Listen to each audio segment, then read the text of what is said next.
Hello student. आज मैं आप लोग क्लास 11th के first chapter the solid state explain करूँगी। इसमें हम characteristics of the solid state देखेंगे and the difference between the amorphous and crystalline solid के बारे में जानेंगे। तो आपको पता है liquid and gases are called fluid. ये क्या कहते हैं? फ्लूइड कहते हैं क्योंकि इनमें एबिलिटी होती है फ्लो होने के लिए। The fluid in the both this stage due to the fact that the molecules are free to move. आपको पता है ये आपका क्या है? लिक्विड है और गैस है। इसमें इन भी प्रेजेंट जो मॉलिक्यूल होते हैं बहुत दूर दूर होते हैं और दूर दूर होने की वजह से इसमें क्या होता है? फ्रीली मूवमेंट होता है। ठीक है। उसके बाद आपका जो सॉलिड होता है उसमें जो फिक्स कंपोजिशन होने की वजह से उसमें फ्री मूवमेंट नहीं होता, उसमें ऑसिलेशन होता है। आपका ये क्या है? सॉलिड है, ये फिक्स कंपोजिशन होता है। फिक्स कंपोजिशन होने की वजह से इसमें फ्री मूवमेंट ना होकर इसमें क्या होता है? ऑसिलेट होते हैं मेन पोजीशन तक। ठीक।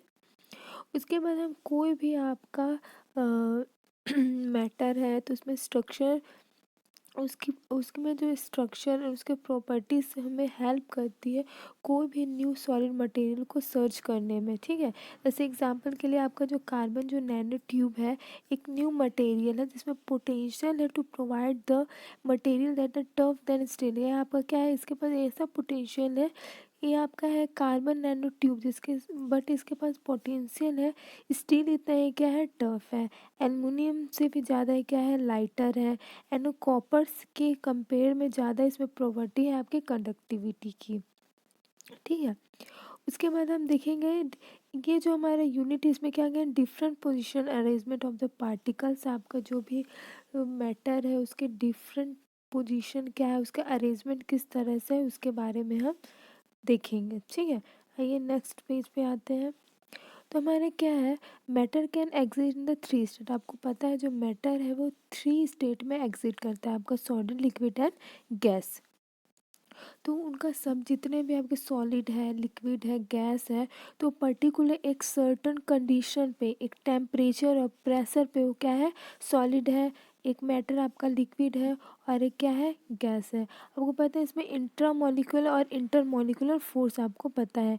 Intra molecular in the sense आपका जो भी ये सॉलिड है मान लीजिए इसमें जो प्रेजेंट जो इसके अंदर जो एटम्स है ये दोनों के बीच में जो फोर्स लगता है उसको क्या कहेंगे हम? Intramolecular force. ठीक। अब हम कैरेक्टरिस्टिक्स देख लेते हैं क्या क्या कैरेक्टरिस्टिक्स होता है एक सॉलिड स्टेट का। तो they have the definite mass volume and shape. आपका कोई भी सॉलिड है उसका एक डेफिनाइट होगा। अगर मैं इसकी बात करूँ तो क्या है? आपका एक स्क्वायर है तो स्क्वायर अगर मान लीजिए है तो इसका एक डेफिनाइट मास होगा, वॉल्यूम होगा और एक शेप होगा। ठीक है। Inter molecular distance are short. इनके जो इंटर मॉलिक्यूलर डिस्टेंस है अगर दो बीच में जो डिस्टेंस होगा बहुत ज़्यादा ही क्या होगा? शॉर्ट होगा। तो इसकी वजह से इसमें फ्रीली मूवमेंट नहीं हो पाता है। एक है आपका inter molecular force are strong.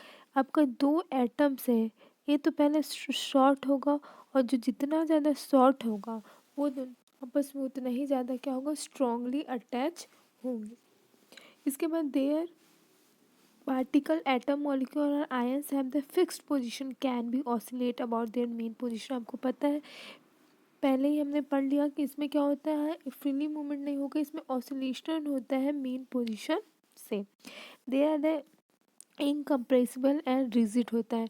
इनका हम सेफ चेंज नहीं कर सकते। सपोज आपका ये क्या है? सॉलिड है, मान लो ग्लास है। ठीक है। अब मैं चाहूँगी इसको थोड़ा सा कंप्रेस कर दूँ और कंप्रेस करने के बाद इसका मैं स्ट्रक्चर चेंज करना चाहूँ तो वो पॉसिबल नहीं है। अब हम देखेंगे नेक्स्ट हम देखेंगे एमॉर्फस एंड क्रिस्टलाइन सॉलिड। तो आपको solid can be classified as the crystalline and the amorphous. और किसके बेस पे है? Nature of the order present the arrangement. आपका जो भी मैटर है उसका अरेंजमेंट का ऑर्डर क्या है उसके ऊपर वो बेस्ड है। ठीक है। तो क्रिस्टलाइन जो सॉलिड होता है usually consist of a large number of small crystal. आपको जो भी क्रिस्टलाइन होगा वो लार्ज नंबर पे क्या होगा? क्रिस्टल उसमें क्या होंगे? कंटेन होंगे और उसका एक definite characteristics and geometric shape होगा। और इसमें जो भी particles like atoms molecules ion होंगे वो क्या होंगे? एक रिपीटेटिव ऑर्डर में होंगे इन थ्री डायमेंशनल। जैसा आप इसमें देख सकते हो आपका फिगर ए में। पर छोटे छोटे क्रिस्टल जो एटम्स है वो आपस में थ्री डायमेंशन क्या है आपका अरेंज्ड है, ठीक है। उसके बाद हम देखते हैं एमॉर्फस। जैसे इसमें एग्जांपल आपका आ जाएगा सोडियम क्लोराइड, NaCl, क्वार्ट्ज, ये सब आपके क्रिस्टलाइन सॉलिड के क्या है एग्जांपल है। आपके ग्लास है, रबर है, मैंने प्लास्टिक जो होता है do not form crystal when they are liquid. ये लिक्विड फॉर्म में जब इसको सॉलिड कूल करके इसको सॉलिडिफाई किए जाते हैं तो अपना क्रिस्टल फॉर्म में ये नहीं होते हैं। तो जो क्रिस्टल फॉर्म में नहीं होगा उसको हम क्या कहते हैं एमॉर्फस सॉलिड कहते हैं इसको। इसमें एग्जांपल क्या है आपका ग्लास एंड रबर एक्सेट्रा, ठीक है। इसमें क्या होता है क्वार्ट्ज एंड क्वार्ट्ज ग्लास का आप स्ट्रक्चर इसमें देख सकते हो फिगर में आप ए एंड बी में, एक आपका क्वार्ट्ज है, सेकंड आपका क्या है क्वार्ट्ज ग्लास। इसमें क्वार्ट्ज आपका क्रिस्टलाइन का एग्जांपल है और क्वार्ट्ज जो ग्लास है वो आपका है एमॉर्फस का एग्जांपल है। दोनों स्ट्रक्चर आपके एक दूसरे के क्या है two structure almost identical in the. हम इसकी कैरेक्टरिस्टिक्स की बात करें तो जो क्रिस्टलाइन सॉलिड होते हैं उनका शार्प मेल्टिंग पॉइंट होता है, उनकी जो मेल्टिंग पॉइंट होगी वो शार्प होगी। उसके बाद जो एमॉर्फस जो solid softer melt and start following flowing over a range of the temperature. तो आपका क्रिस्टलाइन सॉलिड का शार्प मेल्टिंग पॉइंट होगा, लेकिन जो एमॉर्फस सॉलिड्स होंगे वो सॉफ्ट होंगे उनको, और उनको टेम्परेचर देने पर वो क्या हो जाएगा उसमें फ्लोइंग उसमें स्टार्ट हो जाएगा, ठीक है। उसके बाद आपका है सम क्रिस्टलाइन लाइक जैसे लिक्विड है amorphous solid have the tendency to flow through a very slow. इनमें जो क्या होता है टेंडेंसी है, तो जब ये लिक्विड फॉर्म में होते हैं तो फ्लो करते हैं, लेकिन वो फ्लो करते हैं बट वेरी स्लो करते हैं, ठीक है। इन टाइप के जो क्या होता है क्रिस्टल का भी वो उसमें थोड़ा सा वो कैरेक्टरिस्टिक्स दिखाते हैं एमॉर्फस का, तो इसको क्या कहते हैं सूडो सॉलिड या सुपर कूल्ड लिक्विड भी इसको कहते हैं, ठीक है। आपका जो एमॉर्फस है सॉलिड सारा आइसोट्रॉपिक इन नेचर, इनका नेचर कैसा होता है आइसोट्रॉपिक।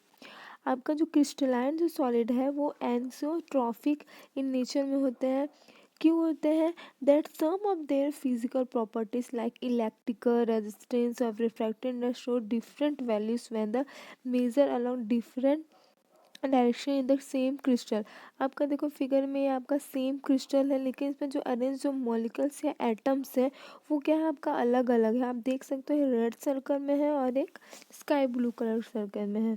तो इसमें क्या होता है डिफरेंट अरेंजमेंट की वजह से उनकी जो प्रॉपर्टी होती है लाइक इलेक्ट्रिकल रेजिस्टेंस और रिफ्रैक्टिव इंडेक्स वो डिफरेंट वैल्यूज में शो करते हैं। आप देख सकते हो इसके अरेंजमेंट ब्लू वाले इस तरह से है, यदि रेड की बात करें तो भी इस तरह से है, और अगर हम रेड और स्काई ब्लू की बात करें तो इस तरह से इनका जो अरेंजमेंट है वो अलग अलग है, ठीक। अब हम देखते हैं difference between crystalline and amorphous solid. तो शेप की बात करें तो जो क्रिस्टलाइन सॉलिड होगा उसका डेफिनाइट कैरेक्टरिस्टिक जियोमेट्री शेप होगा इरेगुलर होगा, मतलब एक डेफिनाइट शेप होगा और इसका कोई भी शेप पर्टिकुलर कुछ भी नहीं होगा। मेल्टिंग पॉइंट की बात करें तो मेल्ट और sharp at the characteristic temperature gradually ये क्या होता है soften over a range of temperature, ठीक है। उसके बाद इसकी क्लीवेज प्रॉपर्टी की बात करें तो जब हम इसको टू पार्ट में कट करते हैं, जैसे मान लीजिए आपका ये क्या है सॉलिड है, इसको टू पार्ट में हमने क्या कर दिया कट कर दिया, तो इसका जो सरफेस होगा प्लेन एंड स्मूथ होगा। टू पार्ट में इस तरह से क्या हो जाएगा सॉरी ये कट जाएगा, तो इसका जो सरफेस होगा वो क्या होगा आपका स्मूथ होगा एंड प्लेन होगा। लेकिन अगर इसकी इस तरह से हम लोग बात करें अगर टू पार्ट में इसको कट करें तो ये इरेगुलर सरफेस होगा, इसका जो सरफेस होगा टू पार्ट में गया वो इरेगुलर होगा। नेक्स्ट है आपका heat of fusion, they have the definite and characteristic enthalpy, ठीक है। और फ्यूज़न इनका जो एंथैल्पी ऑफ फ्यूज़न कैरेक्टरिस्टिक्स होता है वो डेफिनाइट होगा, और इनके एंथैल्पी ऑफ द फ्यूज़न ये डेफिनाइट नहीं होता है। नेक्स्ट हम बात करें तो जो आपका क्रिस्टलाइन होता है वो एनिसोट्रॉपिक इन नेचर का होता है, और का एम्फॉर्फस होता है वो होता है आइसोट्रॉपिक इन नेचर। इसकी बात करें तो ये ट्रू सॉलिड होते हैं, ये आपके सूडो सॉलिड और सुपर कूल लिक्विड्स होते हैं। ये लॉन्ग रेंज ऑर्डर होता है, उनका जो ऑर्डर होता है वो ओनली शॉर्ट रेंज ऑर्डर होता है। आपका जो क्रिस्टलाइन एंड जो एमॉर्फस सॉलिड है they are some solids which appear amorphous but have the micro crystalline. आपका क्या है क्रिस्टलाइन एंड एमॉर्फर जो सॉलिड होते हैं, ठीक है। क्रिस्टलाइन भी सॉलिड में आपका एमॉर्फर भी क्या है आपका सॉलिड है। There are some solid which आपके कुछ सॉलिड है वो किसकी तरह से आपके शो हो रहे हैं, आपके एमॉर्फस की तरह वो क्या हो रहे हैं, आपके शो हो रहे हैं। बट इसमें क्या हो रहा है, बहुत सारे माइक्रो क्रिस्टलाइन स्ट्रक्चर है आपका, क्या है इसमें बहुत सारे इस तरह से आपका क्या है माइक्रो क्रिस्टलाइन इसके अंदर स्ट्रक्चर है। तो इसको क्या कहते हैं हम, पॉलीक्रिस्टलाइन सॉलिड कहते हैं। जनरली इसमें जो एग्जांपल आता है वो क्या है आपका, मेटल्स जनरली इसमें आते हैं आपका पॉलीक्रिस्टलाइन कंडीशन में। उसके बाद आपका जो एमॉर्फस है, सॉलिड्स आर यूज़फुल मटेरियल। आपका जो एमॉर्फस सॉलिड है एक यूज़फुल मटेरियल है, जस्ट लाइक आपके ग्लास हो गया, रबर है, plastics find many application in our daily lifes. आप जानते हो ग्लास है, रबर है एंड प्लास्टिक्स के हमारे डेली लाइफ में बहुत से ज़्यादा इसको क्या होता है यूजेस होते हैं। एमॉर्फस का आपका एक क्या है बेहतरीन एग्जाम्पल है आपका सिलिकॉन। ठीक है, क्या है आपका silicon is one of this is the best photovoltaic material available for the conversion of sunlight into electricity. ये आपका एमॉर्फस क्या है, सिलिकॉन है। और ये आपका जो सिलिकॉन है वो क्या करता है, आपका ये जो सिलिकॉन है, ठीक है, वो क्या करता है आपका, जो आपका सनलाइट के थ्रू वो उसको इलेक्ट्रिसिटी में उसको क्या कर देता है, चेंज या कन्वर्ट उसको करता है। तो आई होप आपको सॉलिड स्टेट उसके characteristics and crystalline and amorphous के बीच में डिफरेंस आपको क्लियर हो गया होगा। नेक्स्ट वीडियो में हम देखेंगे क्लासिफिकेशन ऑफ क्रिस्टलाइन सॉलिड्स।